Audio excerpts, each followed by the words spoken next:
Upaya pengerdilan ini dilakukan dengan sengaja, secara sistematis, terstruktur untuk kepentingan segelintir orang atau kelompok tertentu.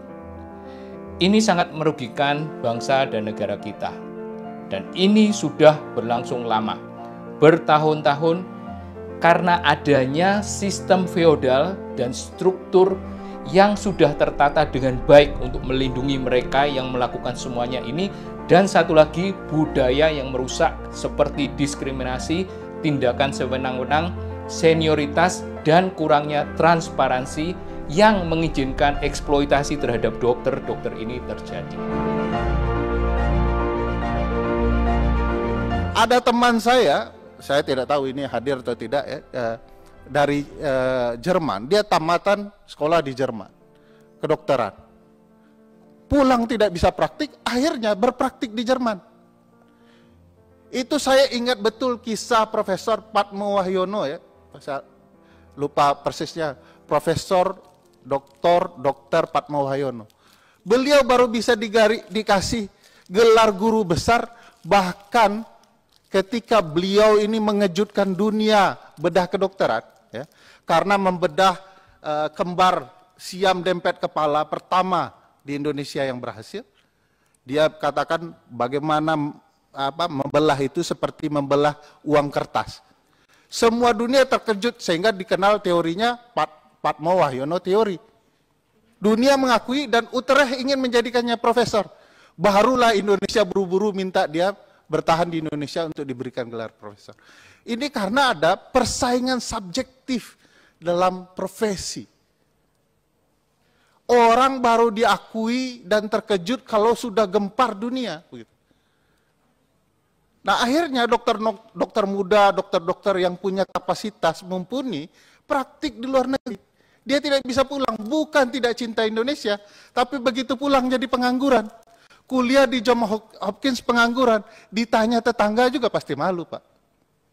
Jadi ini problematika yang menurut saya perlu diselesaikan, bahwa tanggung jawab negara tidak bisa kemudian didelegasikan kepada organisasi profesi. Oleh karena itu memang harus ada upaya melakukan perbaikan peraturan perundang-undangan. Yang kita lihat tadi adalah video kasus kejanggalan yang terjadi di dunia kedokteran Indonesia. Saya akan memberi opini saya, tapi perlu saya garis bawahi bahwa di sini saya tidak sedang mengkritik dokternya, tapi yang saya kritik adalah sistem kedokterannya. Dengan segala hormat, saya tidak bermaksud untuk merendahkan. Tapi tujuan saya menyampaikan unek-unek ini adalah supaya kedokteran di Indonesia bisa maju pesat dan mampu bersaing di dunia internasional.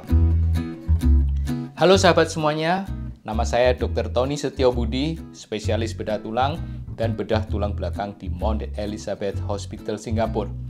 Bagi Anda yang baru di channel ini, jangan lupa subscribe, aktifkan lonceng notifikasinya. Saya akan bagikan info-info kesehatan yang akurat, up-to-date, dan bisa dipercaya. Dulu tahun 90-an, sebelum saya jadi dokter, saya pernah holiday di Singapura. Waktu saya jalan-jalan di Orchard Road, situasinya biasa-biasa saja. Ya, tidak ada yang janggal, ya seperti situasi di luar negeri. Tapi waktu saya masuk ke suatu gedung, situasinya berubah seperti deja vu, seperti sulapan. Ya, saya tiba-tiba seperti berada di Jakarta. Semua orang berbicara dengan bahasa Indonesia. Waktu saya masuk ke lift, penuh dengan orang Indonesia. Anda tahu gedung ini gedung apa? Ini adalah Mount Elizabeth Hospital. Waktu itu saya mengantar keluarga saya untuk berobat. Saya tidak pernah bermimpi bahwa suatu saat saya akan menjadi dokter di gedung ini.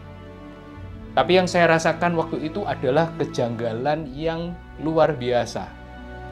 Saya bertanya, Kenapa Mount Elizabeth Hospital ini ada di Singapura? Kalau isinya orang Indonesia, kenapa kok tidak berada di Jakarta atau di Surabaya? Kenapa di Singapura? Seperti kita tahu, setiap tahun negara Indonesia mengalami kerugian devisa yang sangat besar, sekitar 100 triliun karena pasien berobat di luar negeri. Ini data yang saya ambil dari artikel tahun 2018. Mungkin sekarang jumlah kerugian devisa ini lebih banyak lagi. Dan dari data Bank Dunia, ini menunjukkan bahwa 1% dari masyarakat Indonesia ini berobat di Malaysia. Dan 2% berobat di Singapura. Dan bahkan beberapa presiden kita dan pejabat-pejabat tinggi negara kita ini berobatnya di luar negeri. Mungkin bukan di Singapura atau di Malaysia, mungkin di US atau di Australia. Ini bukanlah suatu rahasia lagi. Dan ini adalah kejanggalan nomor 2 yang sangat luar biasa.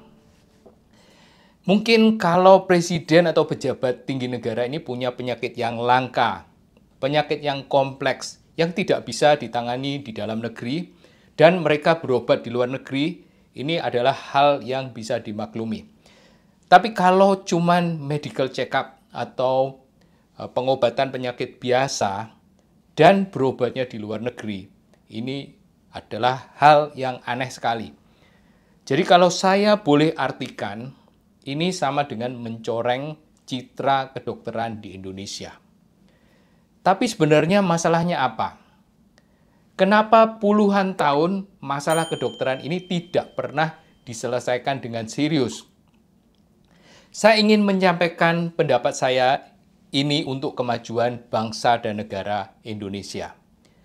Jadi carut-marut di dunia kedokteran ini sudah parah sekali. Semoga masalah ini bisa berakhir sehingga kedokteran di Indonesia bisa maju pesat. Dan saya berharap apa yang saya sampaikan di sini ini bisa didengar oleh petinggi-petinggi negara kita, termasuk Pak Presiden yang cinta negara ini dan ingin membangun Indonesia untuk lebih maju, terutama di bidang kedokteran. Impian saya itu simpel.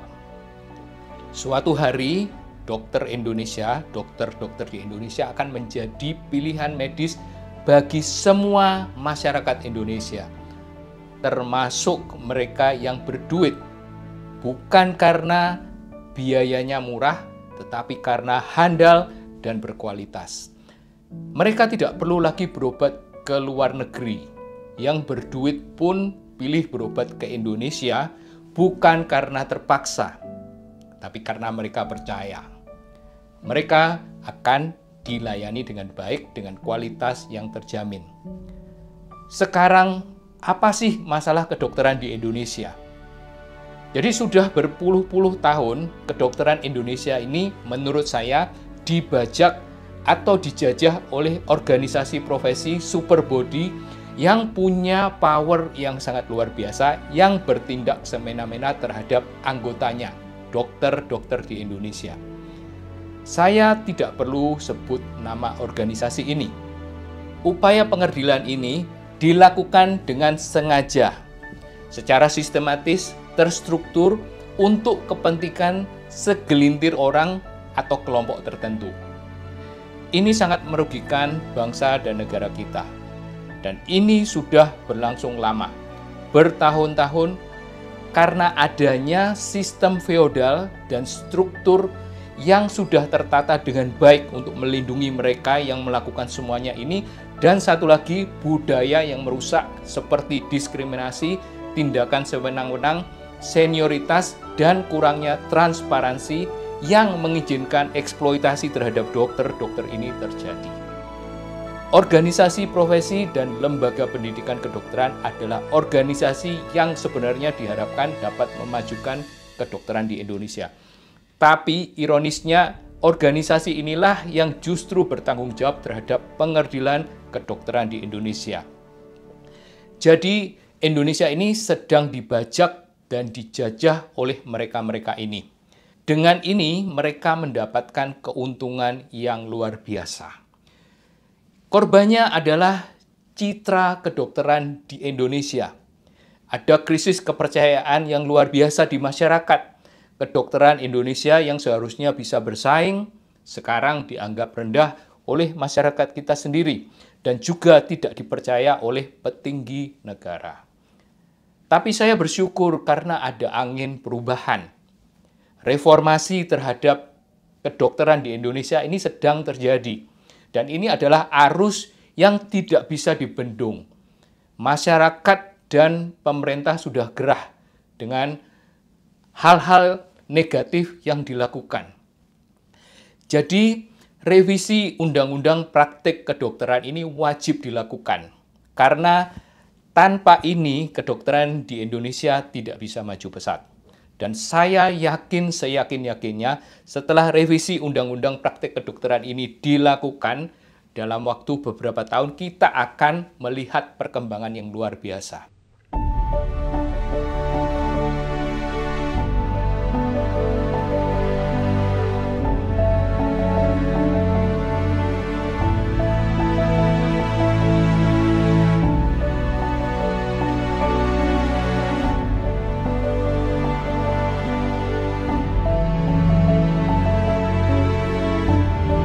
Ada hal yang menarik yang disampaikan oleh Dr. Anthony dalam rapat dengan Komisi 9 DPR RI. Dr. Anthony ini mewakili Forum Dokter Susah Praktek atau FDSP. Namanya menarik sekali, tapi inilah kenyataan yang dihadapi oleh dokter-dokter kita. Susah praktek, dipersulit, dibully. Dokter diaspora yang handal, dihormati di luar negeri, kalau balik ke Indonesia, izin prakteknya nggak jelas. Walaupun mungkin sudah berpengalaman, punya pengalaman banyak luar biasa, masih juga perlu adaptasi bertahun-tahun tanpa titik terang yang jelas kapan adaptasinya akan berhenti atau selesai atau berakhir. Saya salut dengan Dr. Anthony yang sekarang ini praktek di Indonesia dan berani bersuara dengan kritis menentang feodalisme di organisasi profesi. Tidak banyak orang yang punya situasi seperti ini yang berani bersuara. Risikonya sangat besar bagi beliau. Organisasi profesi super body ini akan dengan mudah membuli karena beliau berada di bawahnya. Sekarang saya ingin share apa yang disampaikan oleh Dr. Anthony. Dan semoga ini bisa membuka a can of worms. Salam reformasi, selamat berjuang, dan mari kita saksikan cuplikan ini. Pak Profesor Rashid Supawarta, saya mau menjelaskan sedikit. Ini seorang profesor warganegaraan Indonesia, asal dari Jogja, tinggal di Jerman, pendidikan di Jerman, profesor di Jerman. Saya pun menggarisbawahi di sini, di yang merah. Beliau profesor tahun 96, mempromosikan 12 orang dokter Jerman menjadi profesor. Beliau pernah 14 kali operasi transplantasi jantung yang dimana di Indonesia belum pernah dilakukan. Begitu balik ke Indonesia di usia pensiunnya, beliau tidak bisa berpraktik kedokteran. Hanya menjadi visiting profesor. Akhirnya beliau hanya mengamalkan untuk kemajuan negara Indonesia. Hingga saat ini izin prakteknya pun tidak ada.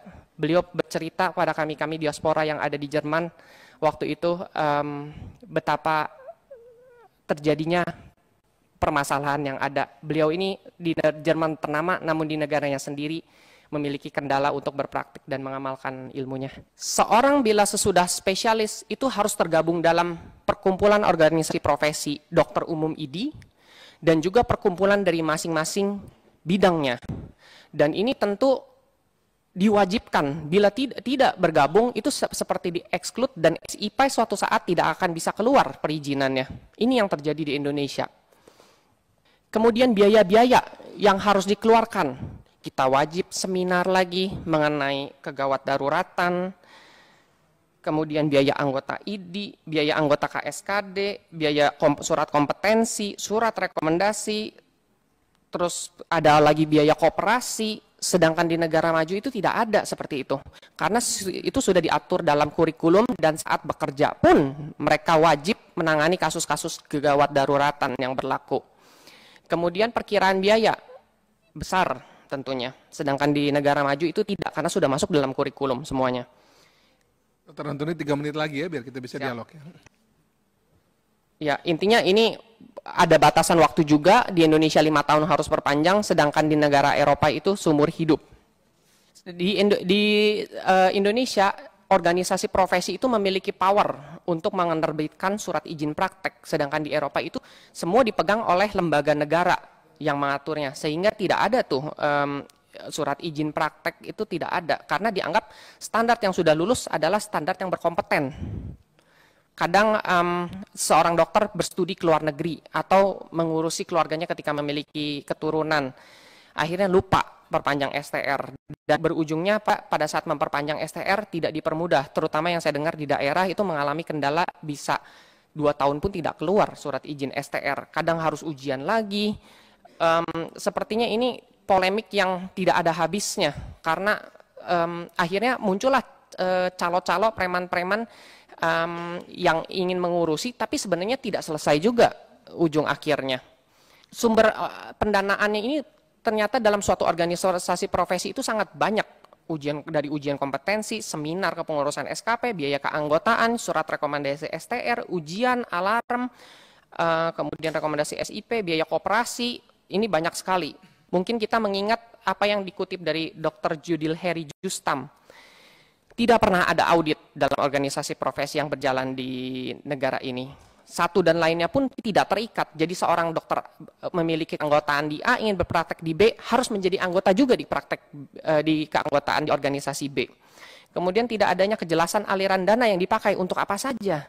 Tidak ada dana riset untuk kedokteran, sedangkan di negara maju dana riset itu sangat banyak sekali untuk kemajuan ilmu kedokteran.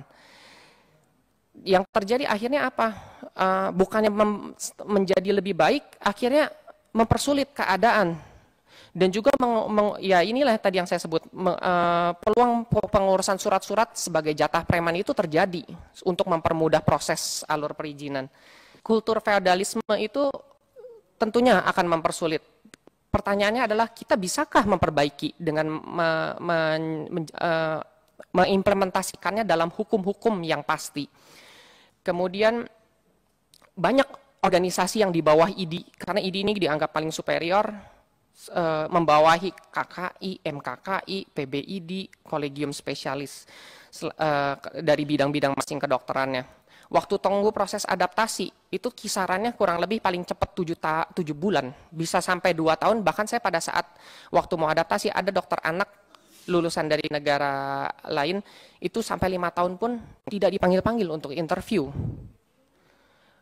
Dalihnya untuk menyamaratakan, dianggap bisa menyamaratakan untuk menyamaratakan kompetensi. Pada prinsipnya kedokteran itu tidak bisa sama rata. Seorang mungkin akan belajar lebih dalam dibanding yang lain ketika memiliki intensi yang banyak dan ingin terus belajar. Sedangkan dokter lain itu tentunya zaman kompetisi ini akan merubah pola pikir masyarakat. Mereka harus menjadi yang terbaik kalau dibuka benar-benar persaingan bebas, sehingga persaingan sehat akan terjadi.